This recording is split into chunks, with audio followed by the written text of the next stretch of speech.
হাট জেলার পাটগ্রাম উপজেলায় সরকার কর্তৃক অনুমোদিত পাথর ও বালুর সাইটগুলো থেকে যে গাড়িগুলো দিয়ে পাথর বালি দেশের বিভিন্ন প্রান্তে যায় সেই গাড়িগুলো থামিয়ে গাড়ি প্রতি 500 থেকে 1000 টাকা পর্যন্ত চাঁদাবাজি করা হয়। নিয়মিত লক্ষ টাকা চাঁদাবাজির নামে লুটপাট করা হয়।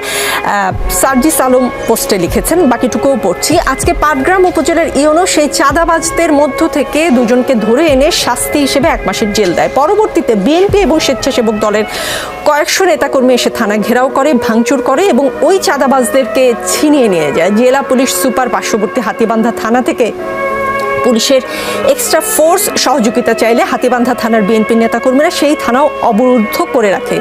এভাবে বিএনপি নেতাকর্মীরা যদি মাঠ পর্যায়ে ক্ষমতার অপব্যবহার করে চাঁদাবাজি লুটপাট শুরু করে কিংবা চাঁদাবাজদের প্রোটেক্ট করে, তাহলে দেশের সংস্কার হবে কিভাবে?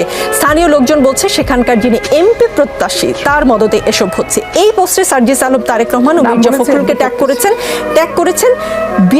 বিএনপিকে কন্ট্রোল করতে পারছে কিনা?